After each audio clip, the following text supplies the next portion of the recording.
ஈரானுடைய கப்பலை மீட்பது என இலங்கை முடிவெடுத்திருக்கிறது. இலங்கை நடுநிலையாக இந்த யுத்தத்திலே செயல்படுவதாகவும் எந்த நாட்டுக்கும் சாதகமாகவோ பாதகமாகவோ இல்லாமல் செயல்படுவதாகவும் எல்லா நாடுகளும் அமைதியை விரும்ப வேண்டும், சண்டைகள் நிறுத்தப்பட வேண்டும் என்கிற கோரிக்கையை இலங்கை விடுப்பதாகவும் இதே நேரம் குறித்த கப்பலை பாதுகாப்பதாகவும் அந்த கப்பலை மீண்டும் இலங்கைக்கு கொண்டு வருவதற்கு முடிவெடுத்திருப்பதாகவும் இலங்கையினுடைய அதிபர் சொல்லி இருக்கிறார். உதய்போர்ட்ல இருந்த அந்த ரேடாரை அடிச்சு நொறுக்கிட்டாங்க. அதனால தான் கத்தர் மீது தாறுமாறான தாக்குதல்கள் தொடர்ந்து ஈரானால் நடத்தப்படுகிறது. இன்றைக்கும் 27க்கும் மேற்பட்ட தாக்குதல்கள் கத்தர் மேல நடத்தி இருக்கிறாங்க ஈரானால. இதைத்தான் இன்றைக்கு அசர்பைஜானுக்கும் இன்றைக்கு மொசாது தான் தாக்குதல் நடத்தி இருக்கிறாங்க.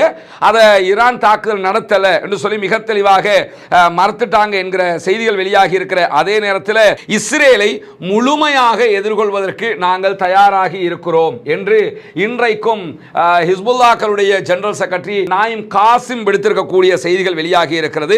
குறிப்பாக